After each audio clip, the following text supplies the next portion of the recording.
Hello and welcome to a special video of my podcast all about knitting and crochet in my yarn shop here in Wiesbaden, Germany. I'm Kiko and today is August 28th, 2024. But you will get to see the video on September 2nd. That's next Monday and the first Monday of my holidays, and then the Monday next there will be no video, and then the Monday following that I'll be back with a proper podcast episode. But for today, for this special video, I want to show you all the socks that I knit in this year's Sockmadness. So I'm pretty sure most of you will know that the Sockmadness is a sock speed knitting competition where people worldwide take part and knit crazy socks in a crazy short amount of time and have lots and lots of fun. So if you want to take part, you have to sign up for it in the beginning of February. And then if you have signed up, you get the qualifying pattern. Or first you can knit a warm-up pattern if you want to. Then you knit the qualifying pattern. And if you qualify, you'll be put on a team. And then you'll spend most of your time in that team competing with each other. And then after round 6, the first of each team wins their team. And then in round 7, all the fastest knitters from every team will compete for the fastest 3 knitters in the world. Yeah, so that's basically what happens, and I took part this year for the 4th time, but it's already Sockmadness 18, so for 14 years I didn't know about it, but now I love taking part every year. And this year I signed up in time, and I looked at the warm-up pattern, which was In the Twilight by Kate Poe, and it has very interesting cable pattern on it, but I didn't get round to knitting them. So the first, excuse me, the first pair of socks that I knit this year for the Sockmadness was the qualifying pattern. And that was called Hydra Scales by Claire Wyvern. And I chose this beautiful pink, purple colored yarn. No, it's this colorful opal yarn that I chose as the main color for these socks.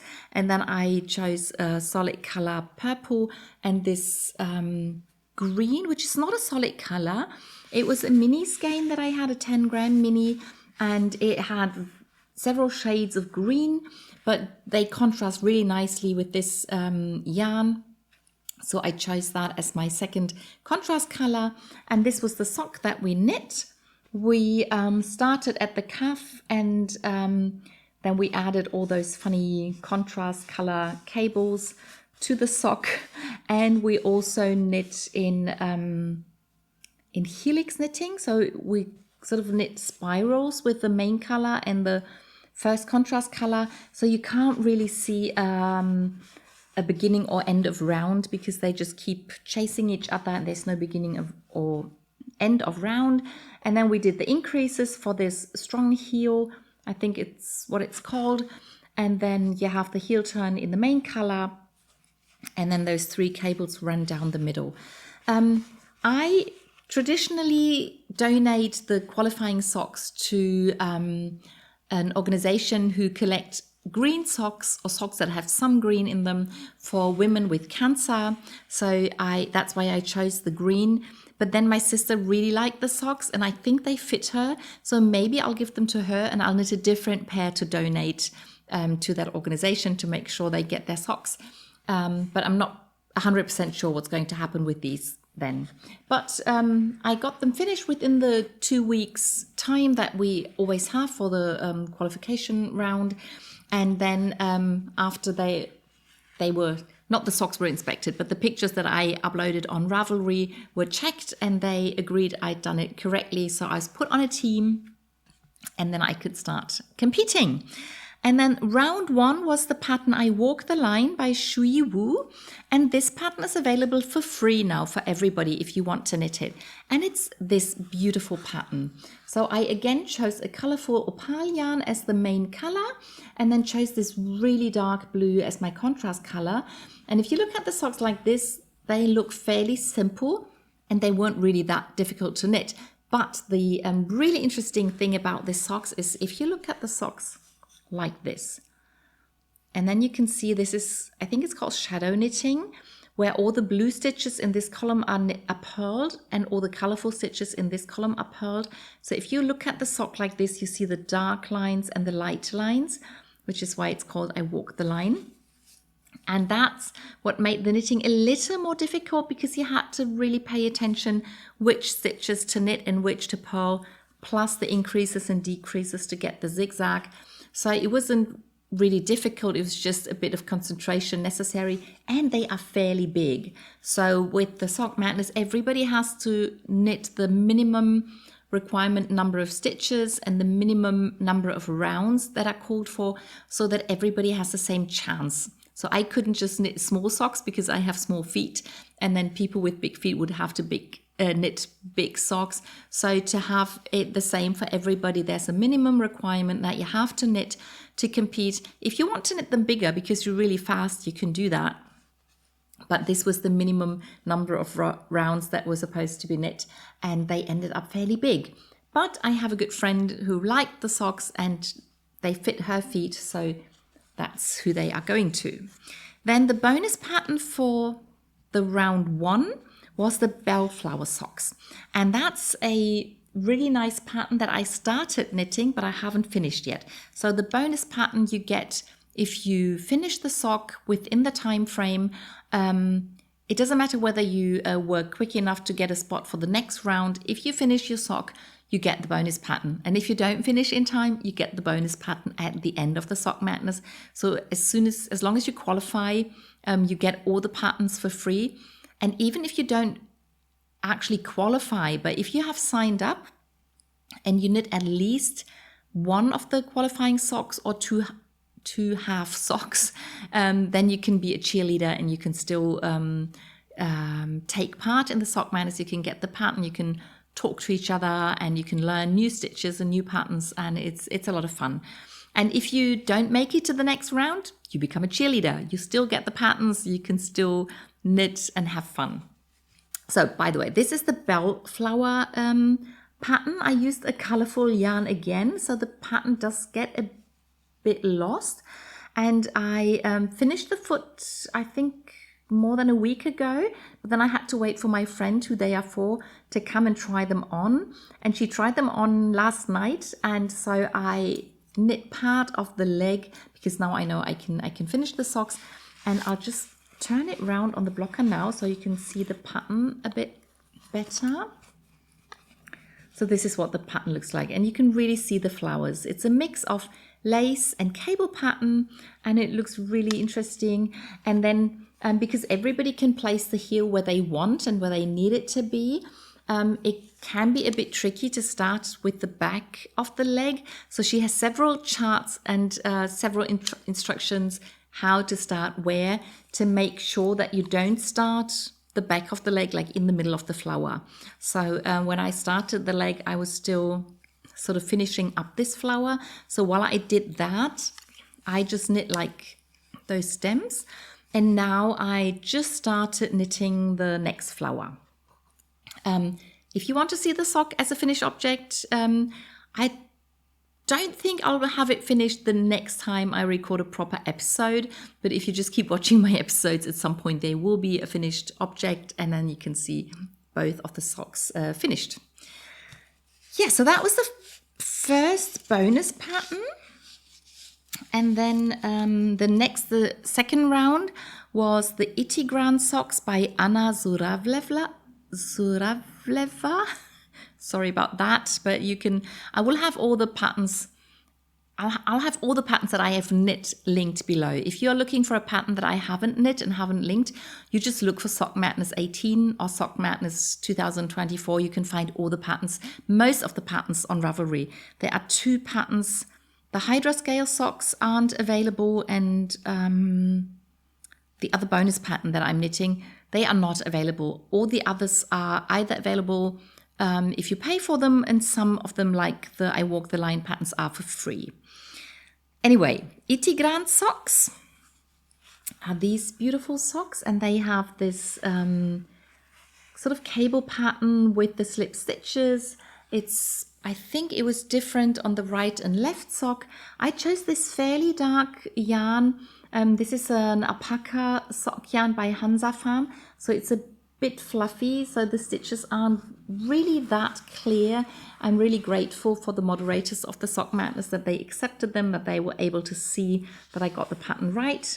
I again knit, or they turned out to be my sister's size, so she's going to get them again, and I'm pretty sure she'll love them. She loves grey socks, and she loves the soft yarn. Then the second bonus pattern was the pattern Insert Creative Title Here by Annette Schleicher, who's also known as the Nerd Knits. And they are very interesting socks where you knit from the sole and then you knit the upper part later. So if you walk through them, I think you can replace the sole. I'm not 100% sure. I haven't knit the pattern yet. I might do it someday because they look really interesting. And that's another free pattern. Then round 3 was Nuppy by Mealy Vent. And the interesting thing about these socks was that in the list of materials that we got at the beginning, it stated that we needed some lace yarn. And everybody was really wondering and coming up with ideas what to do with lace yarn.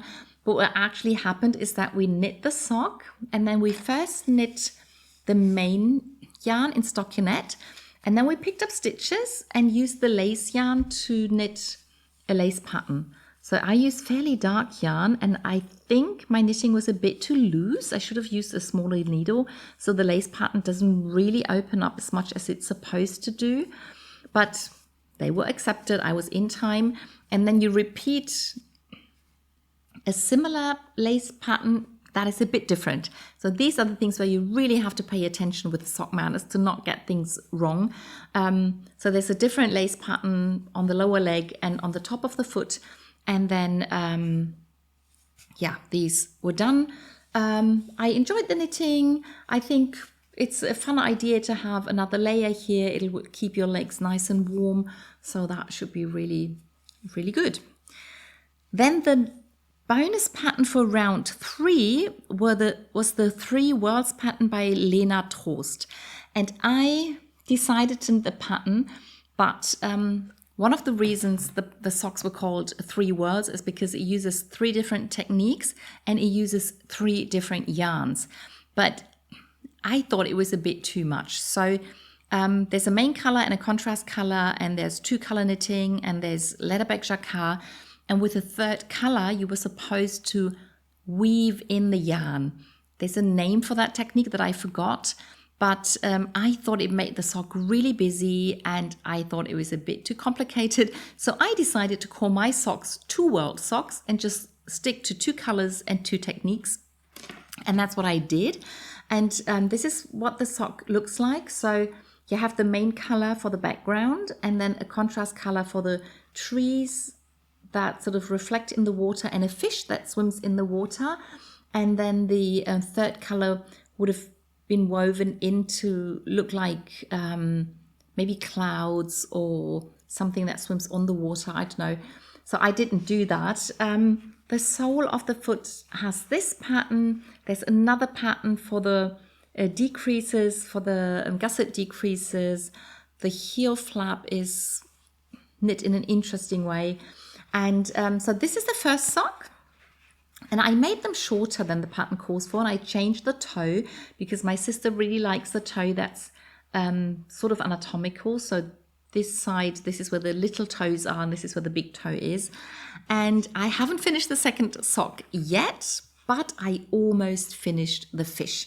So these socks work in a way that you have to wear them the same way if you want a proper fish. And this is what it looks like if you wear both your socks and you put your feet together and you get a whole fish. And I think it's really funny. And this is another reason the anatomical toe really makes sense, because you have to wear them this way. If you wear them that way, it looks a bit weird. So this is the fish that I knit in. And because there's lots and lots of water around the fish, and there's also a lot of water in between the trees, that's why these socks use the leatherback jacquard technique, where you have additional stitches that run in the background. It's a little bit like double knitting, only that you don't have the same number of stitches, you have fewer stitches on the inside, but they sort of catch the floats and you don't have to worry about the floats if you have these long stretches of one color. Yeah, so I think I'm at the point where I need to start the decreases. That's one of the reasons I stopped knitting. I still have to finish this little bit of the fin here, but that shouldn't be a problem. And I hope to get those socks finished fairly quickly. I've been knitting on them for a long time, so they really need to get done now. So that was that bonus pattern. And as I said, it's another pattern it's the other pattern that's not available on Ravelry. It was only available if you took part in the Sock Madness. Then round 4 was the Gathering Socks by Mary Pat McGurk. And that's another free pattern. So if you want to knit those socks, you can get the pattern on Ravelry for free. And it's those beautiful socks. Again, I used the colorful opal yarn as the main color. I think this is the same green that I used in the qualifying socks as one of the contrast colors, and then the other color is a purple. And it's not the same that I used with the qualifier socks, but it's similar. But it's a bit different. It's a bit more blue in the purple, if that's correct. Anyway, the socks have lots of different techniques. So this is a double thingy up here, and then you have these what are they called? I forgot what these are called. Anyway, but you have these things, and then they are split in between, and then you have these ruchy things where you have lots of stitches, and then you decrease again in the back of the leg, and the front of the leg has this beautiful like cable pattern with twisted stitches, and then once you finish knitting the sock, these dots are embroidered on, so they are not knit into them, which would be really difficult if you have just a bit of yarn here. Well, it could work, but these were embroidered on, and then you have all the 3 colors in the heel flap, and then you go back to the main color. I think these are really fun and really nice. It's partly because I really love the yarn that I used, but also the pattern. It's not too difficult, but it keeps you busy and interested, and yeah, really nice socks. So that was round 4. I got those done in time. The bonus pattern were the Skyscrapers Swim by Moza Cepic or Morcha Cepic. I have no idea how to pronounce that. That's another free pattern, really interesting. Maybe I'll do that. I think that's where you knit both socks at the same time and then you cut them apart. You steek the socks, which is really crazy. But it's a sock madness, so you can have crazy things when you're mad. Very interesting. And then round 5 were the Bibliophiles Mark Socks by Cynthia Hüttner. And that's these socks. And I did not make it beyond round 5. So while I was knitting these socks, I kept looking at the list and to see how many spots there still were on my team. And at some point before I finished knitting the socks, all the places were gone. So I knew I couldn't go to the next round. So I did not completely finish the sock. So the socks themselves are finished, but I did not knit everything that was in the pattern. The interesting thing about these socks is that the pattern that I knit here with the knits and purls was not specified in the pattern. So what she asked us to do is to find a text, any text you wanted, and then purl 1 stitch for every letter in a word, and then knit a stitch for the space in between the words, and you knit 2 if there's a comma or a full stop. So every sock will look different in this part, and then the socks were knit back and forth. So it's at first I only knit the blue part, and the sock was still open here, and then you cast on the colorful stitches and you joined the 2 parts while you knit this bookmark, and then you were supposed to pick up more stitches and then knit a proper bookmark that hangs from the sock, and then the beads should have been at the end of this mark. But I decided not to knit that as I wasn't going to get a spot for the next round anyway. And the socks work like this. I like them. I think these are nice colors, and my friend who's going to get them is really happy about how they turned out. So she'll enjoy them. Then the bonus pattern for round 5 were the simple socks by Gudrun Gumbach. That's another free pattern, and that's a very simple pattern. They are called simple socks, and the pattern is really very simple, and I'm pretty sure I will knit them at some point. It's a pattern that you can use for scraps if you have leftover yarn and only small amounts of yarn. So there are stripes in the sock.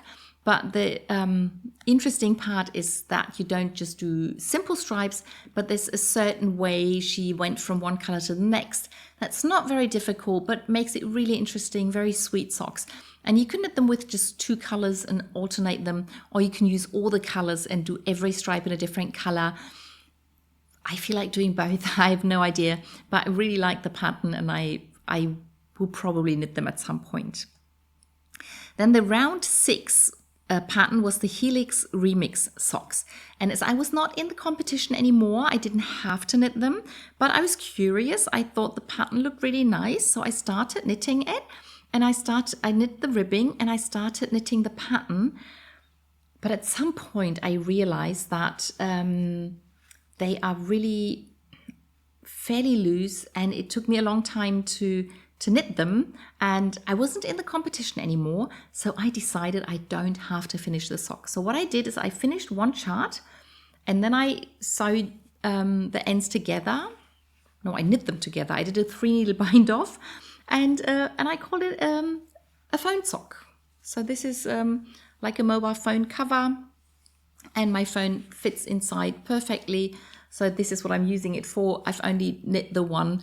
And it's quite fun to learn about the pattern and to try it out. I think I was really too loose at the beginning, because we were supposed to do several, wrap the yarn around the needle several times. And then I think I went down to do it 1 fewer time, something like that. And it worked a little better, but I just wasn't feeling like turning this into socks. So this is what I have. And then the round 7 socks were the Snowberries socks by Liz Harris. Beautiful pattern. I don't think I will try them out because I think I'd have a problem with the sizing, but it's a very beautiful pattern. Maybe I will knit them someday, I don't know, but also very beautiful socks. Yeah, and these were all the socks that I knit in this year's Sock Madness.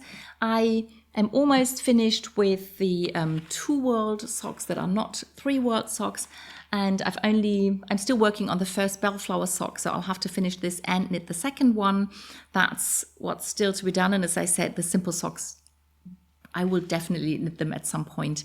And then I'll wait for next year's Sock Madness. I'm pretty sure I will want to take part in that again. So I hope you enjoyed the video, and I'll see you in the next one. Bye!